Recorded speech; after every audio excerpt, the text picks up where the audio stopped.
Welcome back to Left Anchor. I'm Alexei the Greek. And I'm Ryan Cooper. So today we are interviewing, I think this is a first for the podcast, maybe, an actual sitting member of parliament from another country. I don't think we've had one of those before. So we are welcoming, I don't know how you say it in Denmark, the Right Honorable is Pelle Dragsted, who is the author. He's the leader, or one of the leaders, I believe, of the Red-Green Alliance in Denmark, which is part of the governing coalition, if I'm not mistaken, in the Danish parliament, or Folketing, however you pronounce that, and author of the new book, which has just been translated into English, called Nordic Socialism, The Path Toward a Democratic Economy. So welcome to the show, Pelle. Thank you so much. Actually, at this very moment, we're not a part of the governing majority, the Social Democratic Party, that is kind of center-right. They entered into a government with right-wing parties, so we are pure opposition at this moment. My mistake. No problem. We were a part of the governing majority during the last election cycle and have been there so it's quite new in Denmark that we have this center-right government of social democrats and right-wing parties. It's a new experience. It's not a good one. But we're heading for elections next year, and we hope to get back to a more normal situation where social democrats will be dependent on our votes in order to get through with the budget, because that's the way that we kind of get political influence as the left-wing parties to the left of the Social Democratic Party. Yeah.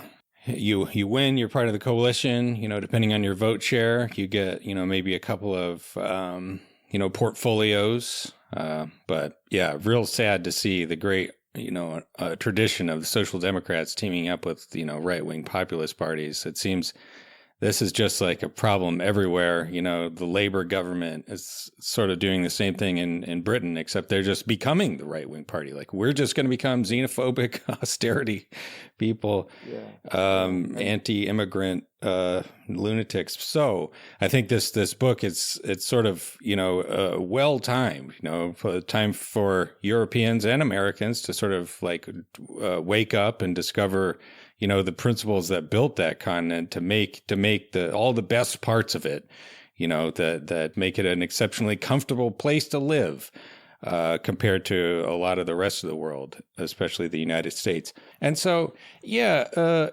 way that you kind of start out in the book, and I think it's a good place to sort of motivate the discussion here, is you don't exactly dig into a technical definition of what is socialism. You start more with the question of what is the problem with capitalism? Why is capitalism a problem?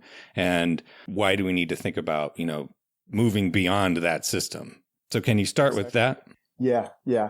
And I think maybe that's not the most original part of the book, because I think it's people will know the arguments of that part of the book. So my departure point is that capitalism, in its very kind of existence, it has this imminent features that kind of is barriers in order to be able to create real democracies that are able to kind of solve the big problems that we are facing. So the main features of capitalism, of course, is the concentrated ownership of productive assets, companies, banks, land, and today, of course, also the kind of digital and technical assets that are so predominant also in the modern economy. So capitalism is kind of a system where the ownership to these kind of assets is concentrated in very few hands.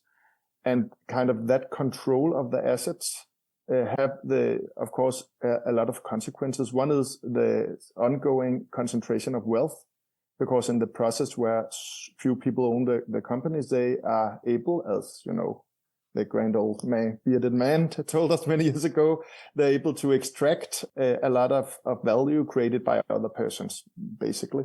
So capitalism create inequality, and that's kind of well known, and we are seeing it in front of our eyes all the time. But what is getting more and more obvious also is that this concentration of wealth is a threat to our democracy. So concentration of wealth leads to concentration of political influence and power. And we see that power exercised in different ways. One is the most obvious one, like some billionaires in New York trying to pay what is the other mayoral candidate, Sleva, what's his name, to leave the race in order to be able to beat Mamdani. So you see, it's so obvious that they use their economic power to advance their economic interests and But in fact, the most potent way of influencing is, of course, the very control of the productive asset in an economy, because it's obvious that all economies need investment, they need jobs, they need economic activities. And of course, when you have the power to kind of slow down investment or slow down the economy, move your production to other countries, you have really a tight grip on the political leadership of any country. And of course, after the globalization, this grip was even tighter because it was easier for companies to move, to outshore. And therefore, you have this enormous power in the hands of a very few persons that are not having any kind of democratic mandate. So that's what I, in my book, is called. I'm calling it oligarchic power. And when I wrote the book, it's 5 years ago that it was out in Denmark, people really reacted like, you can't call these people oligarchs. Oligarchs is someone in Russia. But today, it's more it's more frequent that we're talking about oligarchs like Elon Musk and other kind of billionaire persons who are kind of influencing policies and are closely linked to political leaders like Donald Trump. So what I saying in the book is, when you have an economy dominated by capitalism, you will have this kind of two sources of power. One that is democratic power. We do have a democratic power. Fortunately, you will be able to elect Mamdani as a mayor in New York, and fortunately, you will be able to have midterms election that kind of could tip the balance. So democracy matters. It's not like it doesn't matter anymore. But the problem in capitalism is that, on the other hand, we have the oligarchic power, which is this power I described, power that do not have any democratic mandate. It's only a power that stems from the control of and the ownership of the economy, the productive assets of the economy. And it's more and more obvious that this oligarchic power has grown at the expense of democratic power all over the world. Of course, your country, United States, is kind of one of the worst examples, maybe. Of course, Russia also, and other countries, but also in my country is getting worse and worse for every day, how money and economic power influence policies. So what I'm stating in the book is that actually, if you are a Democrat in these times, you need to be a socialist, because the only way to counter this oligarchic power is to question and to alter and to change the patterns of ownership. That's kind of the main argument of the first part of the book. Of course, we can do redistribution, like we are doing a lot in the Nordics, by taxing the rich and creating welfare services for normal working people, and that's great.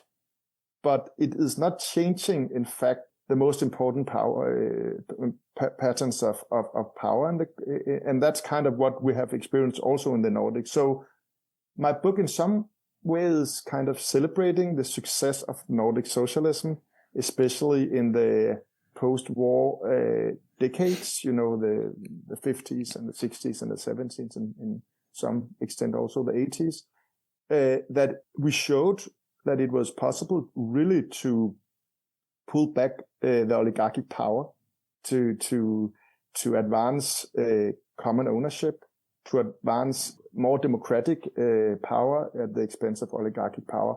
But then the other important conclusion of this experience is that in the end, because social democrats did not actually challenge ownership of the productive assets, not in sufficient at least, and in the end, that kind of was also the weak part of the social democrat experience of the Nordics, that when our economies went into crisis in the 70s, the economic elite that still commanded the majority of the economy, they hit back, and they have kind of hit back since. trying to erode a lot of the advances that we made throughout the kind of social democratic era of the Nordic countries. They have not been able to ruin everything. We're still having, universal healthcare, free education. They even pay us to go to school, as famous Fox News anchor once said with, embarrassed voice. But of course, the rights, the influence of working people have been diminishing because they have hit back. So a really important argument of my book is, when socialists get to power, we should use that power not only to redistribute wealth through taxes. We should have a clear focus on redistributing ownership in our economy. And then you could say the other part of the book is discussing how to do that, different ways of doing that, and kind of discussing the kind of more revolutionary path towards the redistribution of ownership compared to a more gradualist, reformist way. And then in the last part of the book, I'm discussing at a really practical, concrete level how to do it, with a lot of inspiration from Nordic countries, but also from other countries of the world. How do we, in practice, redistribute ownership and further kind of democratic decision making at the expense of market decisions? Yeah, it's funny, I should probably disclose to listeners that, I've, as part of my, various projects, traveling to the Nordic countries to do, reporting on various institutions over there, Pelle actually helped me a little bit, gave me some contacts in Greenland. And so I have a little, experience in here, and, to maybe pivot to, the question of what is Nordic socialism? I can give you maybe sort of my take, and you can maybe disagree or complicate it a little bit. But it sort of strikes me that the secret sauce, as it were, for the success of Nordic socialism is you have a sort of ecumenical approach. Socialism is basically like collective control of the resources of the community, the means of production. And you can do that in a lot of ways. You can have worker-owned companies. You can have consumer-owned cooperatives like the gigantic S Group in Finland, which is half the grocery market in that country, not capitalists, owned by its members. You can have, like in Greenland, your good old straight-up state-owned company, Royal Greenland, biggest employer in Greenland. It employs like 2,500 people or something like that, like 5% of the entire population of Greenland. Huge company, by the standards of quite a small country. But so at any rate, you have this. It seems to me a sort of pragmatism welded to idealism. An idealism of being like, okay, we really believe the people should control these resources, control the wealth of the community. And yet we're pretty pragmatic about how we get there. It's like, as long as the results are good, we're not going to fuss too much over whether, or not this like fits, precisely with Heidegger's, metaphysical schema or whatever the fuck. It's just like, no, are the resources not in the hands of like three people? Okay, then we're probably moving in the right direction. But I don't know. Is that sort of getting in the right direction? How do you define it? What's your view? I really like your way of describing it, because, my book is also a critique of, the left wing's traditional way of engaging in this discussion. This idea of sitting in some cellar, some basement, a lot of smoking, and then kind of doing the blueprint for this is the way socialism should be created. And when we have kind of finished out with capitalism, so capitalism have to be a way, and then we build up this socialism from the bottom. And what I try to argue in the book is that way of kind of describing and arguing and thinking about socialism, in fact, makes it impossible to achieve. So, for example, the generation of my parents, left-wingers in Denmark or other Nordic countries, in the 70s, they went to, China or Cuba or the Soviet Union to get inspiration for socialism. And of course, there was a lot of problem about these regimes. But it's what I find really curious is that at that time, if they just looked out their own window in Denmark or Norway or Sweden, they had huge parts of the economies that were in fact owned by normal people, not by capitalists. So that's what I'm describing in the book is this kind of common economies of the Nordic countries. You have given some examples already. So in Denmark, for example, just to give an example, one of our biggest grocery chain stores, Coop, is owned by 1.7 million customers. Almost all our utilities, energy, electricity, water, heating is owned by consumer co-ops. In our housing sector, 1 in every 5 housing units is owned by this national networks of co-ops that is not it's not just a co-op in the house. It's a national co-op. So, the tenants own their buildings, but they cannot extract the wealth. It's kind of stays in the system to build new common housing. And even in our financial sector, our biggest mortgage lender is owned by the customers in Denmark. So, and that's only kind of the cooperatives part of it, the private, you could say, part of our common economy. Then, of course, we have our welfare state, universities, childcare, elderly care. All this broad sector is owned by the state or municipalities. And there are no capitalists kind of extracting profits. And, in the Nordic countries, 1 in every 3rd worker is working in this public sector. So it's just to say that we have a lot of experiences in how to organize production in a way that is not kind of where we are not producing to create profits to capitalists, but to solve the needs of the community. When our heating cooperative started, it was just, the local town that kind of say, we need heating. So we create a cooperative and we build a heating facility.